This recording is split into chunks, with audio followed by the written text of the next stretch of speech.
राधे राधे दोस्तों, जय श्री कृष्ण। तो आइए श्रवण करते हैं बृहस्पतिवार व्रत कथा। बहुत समय पहले की बात है कि भारत में एक राजा राज्य करता था। वह अति प्रतापी एवं दानी था। वह प्रतिदिन मंदिर में दर्शन करने जाता और गुरु और ब्राह्मणों की सेवा किया करता था। उसके दरवाजे से कोई भी निराश होकर नहीं लौटता था। यह प्रत्येक गुरुवार व्रत रखता और पूजन करता था। हर एक दिन गरीबों की सहायता करता था, परंतु ये सब बातें उसकी रानी को अच्छी नहीं लगती। वह न व्रत करती और न किसी को दमड़ी तक दान में देती तथा राजा से ऐसे करने को मना किया करती थी। एक समय की बात है कि जब राजा शिकार खेलने वन को गए थे, घर में रानी और दासी थी। उस समय गुरु बृहस्पति देव एक साधु का रूप धारण कर राजा के दरवाजे पर भिक्षा मांगने गए तथा भिक्षा मांगी तो रानी कहने लगी, हे साधु महाराज, मैं इस दान पुण्य से तंग आ गई हूँ। मेरे से तो घर का ही कार्य समाप्त नहीं होता। इस कार्य के लिए मेरे पति देव भी बहुत हैं। अब आप इस प्रकार की कृपा करें कि यह सब धन नष्ट हो जाए तथा मैं आराम से रह सकूं। साधु बोले, हे देवी, तुम तो बड़ी विचित्र हो। संतान और धन से तो कोई नहीं दुखी होता, इसको तो सभी चाहते हैं। पापी भी पुत्र धन की इच्छा करता है। अगर आपके पास अधिक धन है तो भूखे मनुष्यों को भोजन कराओ, पाव लगवाओ, ब्राह्मणों को दान दो और धर्मशाला बनवाओ, कुआं, तालाब, बावड़ी, बाग, बगीचे आदि के निर्माण करवाओ। निर्धन मनुष्यों की कुंवारी कन्याओं का विवाह कराओ। अनेकों अज्ञात धर्म करो, जिससे तुम्हारे कुल का यश बढ़े तथा स्वर्ग की प्राप्ति होगी। मगर इन बातों से खुश न हुआ। वह बोली, हे साधु महाराज, मुझे ऐसे धन की आवश्यकता नहीं जिसको मनुष्यों को दान दूं तथा उसके रखने में मेरा सारा समय बर्बाद हो जावे। साधु ने रानी को समझाने का बहुत प्रयत्न किया, परंतु रानी अपनी बात पर अड़िग रह गई। तब साधु ने कहा, हे देवी, तुम्हारी ऐसी इच्छा है तो ऐसा ही करना। मैं तुम्हें बताता हूँ, वैसा ही करना। बृहस्पतिवार के दिन घर गोबर से लीपना, अपने केसों को धोना और केस को धोते समय स्नान करना, भोजन में मांस मदिरा खाना, कपड़ा धोबी के हाथ धुलने डालना। इस प्रकार तो 7 बृहस्पतिवार करने से तुम्हारा सब धन नष्ट हो जाएगा। ऐसा कहकर साधु रूपी बृहस्पति देव अंतर्ध्यान हो गए। रानी ने साधु के कहे अनुसार ही 7 ही बृहस्पतिवार बीते थे कि उसका समस्त धन नष्ट हो गया और भोजन के लिए दोनों समय तरसने लगे, सांसारिक भोगों से दुखी रहने लगे। तब राजा रानी से कहने लगा, हे रानी, देखो, वैसे हमको तो यहाँ सभी मनुष्य जानते हैं, इसीलिए कोई कार्य भी नहीं कर सकता। देश चोरी परदेश भीख बराबर है।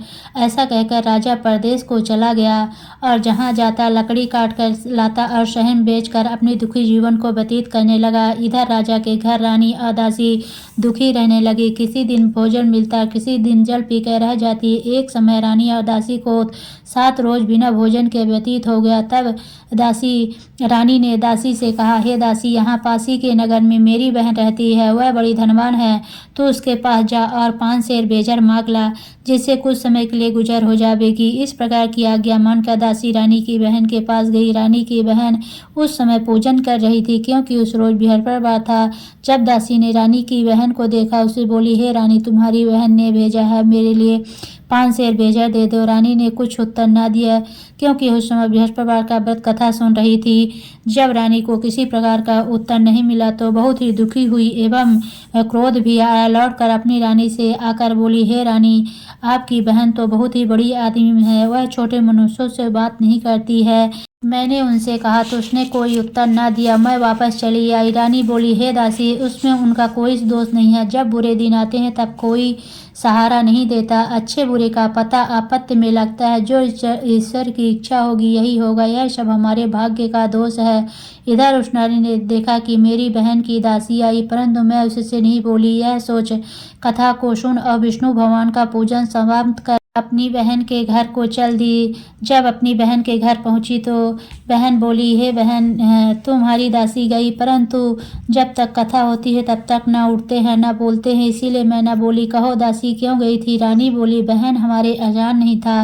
वैसे तुमसे कोई बात छिपी नहीं है, इस कारण दासी को तुम्हारे पास 5 सेर भेजा लेने के लिए भेजी थी।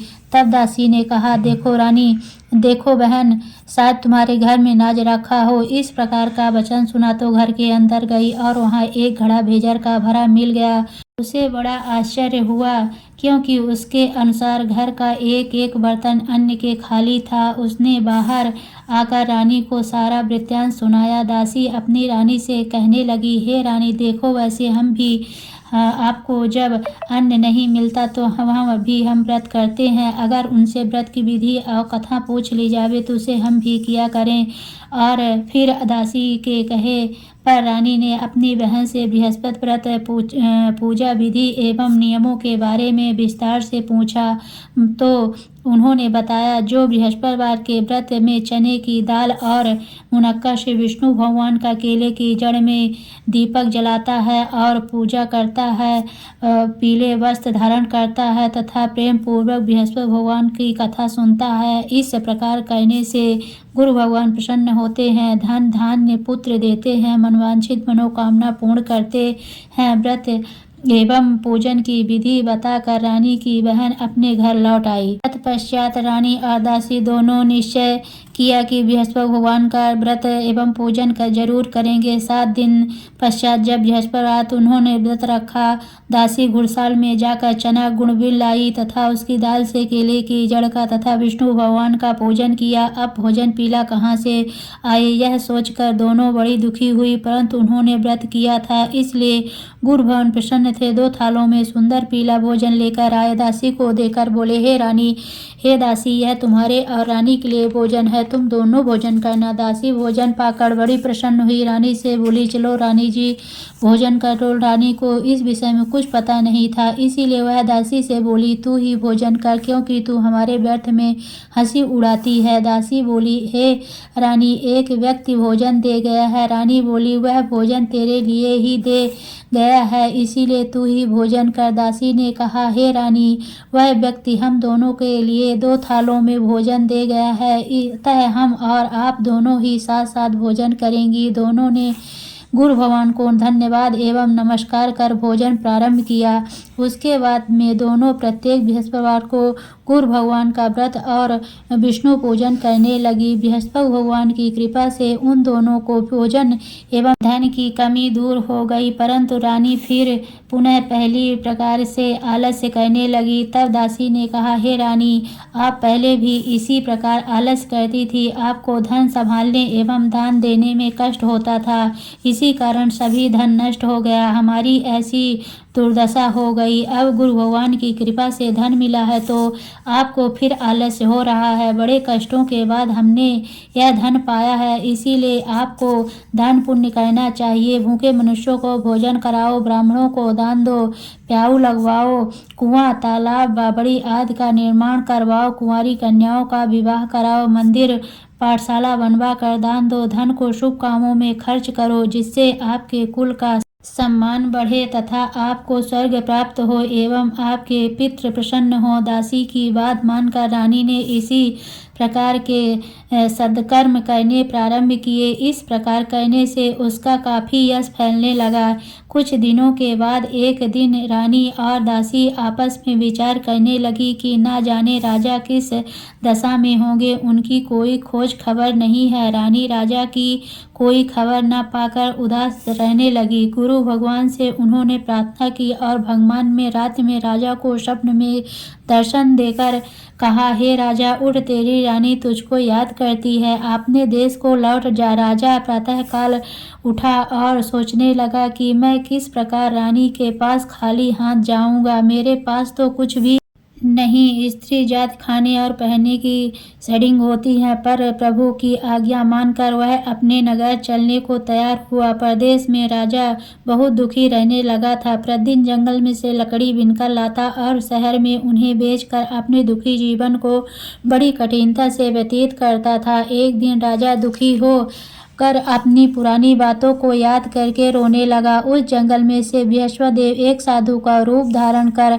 आए और राजा के पास आकर बोले, हे लकड़हारे, तुम इस सुनसान जंगल में किस चिंता में बैठे हो, मुझको बतलाओ। यह सुन राजा के नेत्रों में जल भर आया और वह साधु को प्रणाम करके बोला, हे प्रभु, आप सब कुछ जानने वाले हो। इतना कहकर राजा ने साधु को अपनी समस्त व्यथा सुना दी। तब साधु रूपी गुरु भगवान राजा से बोले, हे राजन, तुम्हारी पत्नी ने बृहस्पतिवार के दिन बृहस्पति देव का अपमान किया था, जिसके कारण तुम्हारी है दुर्दशा हुई। अब तुम किसी बात की चिंता मत करो, भगवान तुम्हें पहले से अधिक धनवान करेगा। देखो तुम्हारी स्त्री ने भी बृहस्पतिवार का व्रत प्रारंभ कर दिया है। यह तुम मेरा कहा मानकर बृहस्पतिवार के दिन चने की दाल व गुड़ जल के लोटे में डालकर केला का पूजन करो, फिर कथा कहो। यह सुनो, भगवान तुम्हारी सब इच्छाओं की पूर्ति करेंगे। साधु के वचन सुनकर राजा बोला, हे प्रभु, मुझे लकड़ी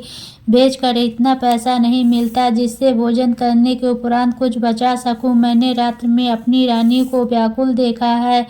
मेरे पास कुछ भी नहीं जिससे उसकी खबर तो मंगा सकूं, और मैं कौन सी कहानी कहूं, यह मुझको कुछ भी मालूम नहीं है। साधु ने कहा, हे राजन, तुम किसी बात की चिंता मत करो। बृहस्पतिवार के दिन तुम रोजाना की तरह लकड़ियां लेकर शहर को जाओ। तुमको रोज से दुगना धन प्राप्त होगा जिससे तुम भली भांति भोजन कर लोगे और बृहस्पतिवार की पूजा का सामान भी आ जाएगा। बृहस्पतिवार की कहानी निम्न प्रकार से है। प्राचीन काल में एक ब्राह्मण रहता था, बहुत ही निर्धन था। उसके कोई संतान न थी। उसकी स्त्री बड़ी मलिनता के साथ रहती, स्नान न करती, किसी देवता का पूजन न करती, सर्वप्रथम भोजन करती, बाद में अन्य कार्य करती थी। इससे ब्राह्मण दुखी थे। बेचारे बहुत कुछ कहते किंतु उसका कोई परिणाम न निकला।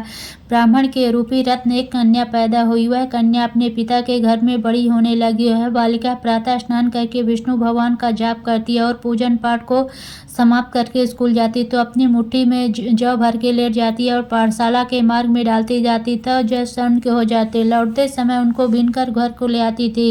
एक दिन वह बालिका सूप में उन सोने के जौं को फटक कर साफ कर रही थी। तभी उसकी माँ ने उसे देख लिया और कहा, हे बेटी, सोने के जौं को फटकने के लिए सोने का सूप होना चाहिए। दूसरे दिन गुरुवार था। उस कन्या ने बृहस्पति देव का व्रत रखा और बृहस्पति जी से प्रार्थना करके कहा कि हे प्रभु, यदि मैंने आपकी सच्चे मन से श्रद्धा पूर्वक आपका पूजन एवं व्रत किया हो तो कृपया मुझे सोने का सूप दे दें। बृहस्पति देव ने उनकी प्रार्थना स्वीकार कर ली। नित्य की भांति वह कन्या जौ फैलाती हुई पाठशाला चली गई। पाठशाला से लौटकर जब वह जौ बीन रही थी तो बृहस्पति भगवान की कृपा से उसे सोने का सूप मिला। वह अपने घर ले आई और उससे जौ साफ करने लगी, परंतु उसकी माँ का वह ढंग रहा। एक दिन वह कन्या सोने के सूप में जौ साफ कर रही थी। उस समय अचानक उस नगर का राजकुमार वहां से होकर निकला। इस कन्या के रूप और कार्य को देखकर मोहित हो गया तथा अपने घर आकर भोजन तथा जल त्याग कर उदास हो लेट गया।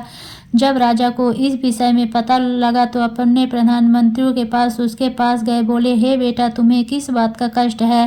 राजकुमार ने कहा, मुझे आपकी कृपा से किसी बात का दुख नहीं, किसी ने मेरा अपमान नहीं किया है, परंतु मैं उस लड़की के साथ विवाह करना चाहता हूँ जो सोने के सूप में जौ साफ कर रही थी। यह सुन राजा आश्चर्य पड़ गया। बोला, हे बेटा, इस तरह की कन्या का पता तुम ही लगाओ, मैं उसके साथ तेरा विवाह अवश्य करवा दूंगा। राजकुमार ने उस लड़की के घर का पता बतलाया। तब मंत्री उस लड़की के घर गए, ब्राह्मण देवता से सभी हाल बतलाया। तब ब्राह्मण देवता राजकुमार के साथ अपनी कन्या का विवाह करने के लिए तैयार हो गया तथा विधि विधान के अनुसार ब्राह्मण की कन्या का विवाह राजकुमार के साथ हो गया। कन्या के घर से जाते ही पहले की भांति उस ब्राह्मण देवता के घर में गरीबी का निवास हो गया। अब भोजन के लिए भी अन्न बड़ी मुश्किल से मिलता था। एक दिन दुखी होकर ब्राह्मण देवता अपनी बेटी के पास गए। बेटी ने दुखी अवस्था को देखा, अपनी माँ का हाल पूछा। तब ब्राह्मण ने सभी हाल कह दिया तो कन्या ने बहुत सा धन देकर अपने पिता को विदा कर दिया। कुछ दिन सुखपूर्वक व्यतीत हुआ। कुछ दिन बाद फिर वही हाल हो गया। ब्राह्मण फिर अपनी कन्या के यहाँ गया, सभी हाल कहा तो लड़की बोली, हे पिताजी, आप माताजी को यहाँ लिवा लाओ जिससे मैं विधि बता दूंगी, जिससे गरीबी दूर हो जाए। तब ब्राह्मण देवता अपनी स्त्री को साथ लेकर पहुंचे तो अपनी पुत्री माँ को अपने माँ को समझाने लगी, हे माँ, प्रातः काल उठकर प्रथम स्नान आदि करके विष्णु भगवान का जाप करो तो सब दरिद्रता दूर हो जाएगी। परंतु उसकी माँ ने एक भी बात नहीं मानी। पुत्री के बच्चों के जूठन को प्रातःकाल उठते ही खाने लगी। तब उसकी पुत्री को बहुत गुस्सा आया। एक रात कोठरी से सभी सामान निकाल दिया, उसमें बंद कर दिया। प्रातःकाल उसे निकाला, स्नान आदि करा के पाठ करवाया तो उसकी माँ की बुद्धि ठीक हो गई और फिर प्रत्येक बृहस्पतिवार को गुरु भगवान का व्रत और विष्णु पूजन करने लगी। इस व्रत के प्रभाव से उसकी माँ भी बहुत ही धनवान तथा पुत्रवती हो गई और बृहस्पति देव की कृपा से वृद्धावस्था में मृत्यु को प्राप्त कर स्वर्ग को प्राप्त हुई। वह ब्राह्मण भी सुख भोग कर स्वर्ग को प्राप्त हुआ। इस प्रकार कहानी कहकर साधु देवता वहां से अंतर ध्यान हो गए। धीरे धीरे 6 दिन का समय बीत गया तथा बृहस्पतिवार का दिन आ गया। लकड़हारा रूपी राजा जंगल में से लकड़ी काट कर किसी शहर में बेचने गया। आज उसे उस दिन और दिन से अधिक पैसा मिला। राजा ने चना गुड़ आदि लाकर भगवान विष्णु का पूजन किया तथा बृहस्पति भगवान का व्रत किया। उस दिन से उसके सभी कष्ट दूर हो गए, परंतु अगले बृहस्पतिवार को वह व्रत करना भूल गया। उसी कारण बृहस्पति भगवान उसे कष्ट देने लगे। उस दिन उस नगर के राजा ने विशाल यज्ञ का आयोजन किया तथा शहर में यह घोषणा करा दी कि कोई भी मनुष्य अपने यहाँ भोजन न बनावे। समस्त पब्लिक मेरे यहाँ भोजन करने आवे। इस आज्ञा को जो न मानेगा उसके लिए फांसी की सजा दी जाएगी। राजा की आज्ञा अनुसार शहर के सब लोग भोजन करने गए, लेकिन लकड़हार कुछ देर से पहुंचा, इसीलिए राजा उसको साथ घर पर लिबाग ले गए। ले जाकर भोजन करा रहे कि रानी की दृष्टि उस खूंटी पर पड़ी जो उसका हार लटका हुआ था। वह वहां पर दिखाई ना दिया। रानी ने निश्चय की कि मेरा हार इसी मनुष्य ने चुरा लिया है। उसी समय पुलिस को बुलाकर उसके जेल खाने में डलवा दिया। जब राजा जेल खाने में पड़ गया, बहुत ही दुखी होकर विचार करने लगा, ना जाने कौन से कर्म के जन्म से मेरे लिए यह दुख प्राप्त हुआ। उसी समय बृहस्पति देव प्रकट हो गए। उसकी दशा को देखकर कहने लगे, अरे मूर्ख, तूने बृहस्पति देव की कथा नहीं करी, इसलिए तेरे लिए दुख प्राप्त हुआ। अब तो किसी बात की चिंता मत कर। बृहस्पतिवार के दिन जेल खाने के दरवाजे पर 4 पैसे पड़े मिलेंगे, उनसे तू बृहस्पति देव की पूजा करना, तेरे सभी कष्ट दूर हो जाएंगे। बृहस्पतिवार को रोज से 4 पैसे मिले। राजा ने कथा कही। उसी रात को बृहस्पति देव ने स्वप्न में कहा, हे राजा, तुमने जिस आदमी को जेल खाने में बंद कर दिया है वह राजा है, उसको छोड़ देना। रानी का हार उसी खूंटी पर लटका हुआ है, अगर तू ऐसा नहीं करेगा तो मैं तेरे राज्य को नष्ट कर दूंगा। इस तरह रात को स्वप्न को देखकर राजा प्रातःकाल उठा और खूंटी पर हार देकर लकड़हारों को बुलाकर क्षमा मांगी तथा राजा को योग्य सुंदर वस्त्र आभूषण देकर विदा किया। राजा अपने नगर को चल दिया। राजा जब नगर के निकट पहुंचा तो उसे बड़ा ही आश्चर्य हुआ। नगर में पहले से अधिक बाग, तालाब तथा बहुत से धर्मशालाएं, मंदिर आदि बन गए। राजा ने पूछा कि यह सब किसका है? तब नगर के सब लोग कहने लगे, रानी और बादी के हैं। तब तो राजा को आश्चर्य हुआ, गुस्सा भी आया। जब रानी ने खबर सुनी कि राजा आ रहे हैं तो उसने बादी से कहा, देख राजा, हमको कितनी बुरी हालत में छोड़ गए थे, वह हमारी ऐसी हालत देखकर लौट न जाए, इसीलिए तू दरवाजे पर खड़ी होना। आज्ञा अनुसार दासी दरवाजे पर खड़ी हो गई। राजा आए तो उन्हें अपने साथ लिबा लाई। तब राजा ने क्रोध करके तलवार निकाली और पूछने लगे कि यह बतलाओ कि यह तुम्हें धन कैसे प्राप्त हुआ है? तब उन्होंने कहा कि हमें सब धन बृहस्पति देव के व्रत के प्रभाव से प्राप्त हुआ था। राजा ने निश्चय किया कि 7 रोज बाद तो सभी बृहस्पति देव का पूजन करते हैं, परंतु मैं रोजाना दिन में 3 बार कहानी कहा करूंगा तथा रोज किया करूंगा। हर समय राजा के दुपट्टे में चने की दाल बंधी रहती तथा दिन में 3 बार कहानी कहता। एक रोज राजा ने विचार किया कि चलो अपनी बहन के यहाँ हो आवे। राजा ने घोड़े पर सवार हो अपनी बहन के यहाँ को चलने लगा। मार्ग में देखा कि कुछ आदमी एक मुर्दे को लिए जा रहे हैं। राजा ने कहा, अरे भैया, तुम मेरी बृहस्पति की कथा सुन ले। वे बोले, लो, हमारा तो आदमी मर गया है, इसको अपनी कथा ही पड़ी है। परंतु कुछ आदमी बोले, अच्छा कहो, हम तुम्हारी कथा भी सुनेंगे। जब कथा अधोचित की मुर्दा हिलने लगा। जब कथा समाप्त हो गई, मनुष्य राम राम करके खड़ा हो गया। आगे किसान खेत में हल चलाता मिला। राजा ने कहा, अरे भैया, मेरी बृहस्पति की कथा सुन लो, बृहस्पतिवार की कथा सुन लो। किसान बोला, जब तक मैं तेरी कथा सुनूंगा तब तक एक बार हरया जोत लूंगा, अपनी कथा किसी और को कहना। राजा आगे चलने लगा। राजा के हटते ही किसान के बैल खड़े हो गए तथा उसके पेट में जोर जोर से दर्द होने लगा। उसी समय उसकी माँ रोटी लेकर आई। उसने जब यह देखा तो अपने पुत्र से सब हाल पूछा। बेटे ने सब हाल कह दिया तो बुढ़िया दौड़ती दौड़ती उस घुड़सवार के पास गई। बोली, मैं तेरी कथा सुनूंगी, तू अपनी कथा मेरे खेत पर चलकर कहना। राजा ने बुढ़िया के खेत पर जाकर कथा कही, जिसको सुनते उसके बैल खड़े हुए तथा किसान के पेट का दर्द बंद हो गया। राजा अपनी बहन के घर पहुंच गया। बहन राजा की खूब मेहमानी की। दूसरे दिन सुबह जागा तो देखने लगा सब भोजन कर रहे हैं। राजा ने अपनी बहन से कहा, बहन, ऐसा कोई मनुष्य है जिसने भोजन न किया हो, मेरी बृहस्पतिवार की कथा सुन ले। बहन बोली, हे भैया, यह देश ऐसा है, पहले लोग यहाँ भोजन करते हैं, बाद में अन्य कार्य करते हैं। अगर कोई पड़ोस में हो तो देखा हूँ, ऐसा करके देखने चली गई, परंतु ऐसा उसे कोई व्यक्ति नहीं मिला जिसने भोजन न किया है। अतः वो कुम्हार के घर गई, जिसका लड़का बीमार था। उसे मालूम हुआ कि इनके यहाँ 3 रोज से किसी ने भोजन नहीं किया। रानी ने अपने भाई की कथा सुनने के लिए कुम्हार से कहा। कुम्हार तैयार हो गया। राजा ने कुम्हार के घर जाकर कथा कही, जिसको सुनते उसका लड़का ठीक हो गया। अब तो राजा की प्रशंसा होने लगी। एक दिन राजा ने अपनी बहन से कहा, बहन, हम अपने घर जाएंगे तुम भी तैयार हो जाओ। राजा की बहन सास बोली चली जा, परंतु अपने लड़कों को मत ले जाना क्योंकि तेरे भाई की औलाद नहीं होती। बहन बोली हे भैया मैं चलूंगी, कोई बालक नहीं जाएगा। राजा बोला जब कोई बालक नहीं जाएगा तब तुम ही जाकर क्या करोगी। बड़े दुखी मन से राजा अपने नगर को लौट आया। राजा ने अपनी रानी से कहा हम निर्वंशी राजा हैं, हमारा मुख देखने का धर्म नहीं, कुछ भोजन आदि नहीं। के रानी ने कहा प्रभु बृहस्पति देव ने हमें सब कुछ दिया, हमें औलाद अवश्य देंगे। उसी रात को बृहस्पति देव ने स्वप्न में कहा हे राजा उठ, सोच को त्याग, तेरी रानी गर्भ से है, 9वें महीने में उसके गर्भ से एक सुंदर पुत्र पैदा हुआ। तब राजा बोला स्त्री बिना भोजन के रह सकती, बिना कहने रह सकती, जब मेरी बहन आवे उसे कुछ कहना मत। रानी ने सुनकर हाँ कर दिया। जब राजा की बहन ने यह शुभ समाचार सुना तो बहुत ही खुशी हुई तथा बधाई लेकर भाई की आई। तभी रानी ने कहा घोड़ा चढ़कर तो नहीं आई, गधा चढ़ी आई। राजा की बहन बोली भाभी मैं इस प्रकार न कहती, तुम्हें औलाद कैसे मिलती।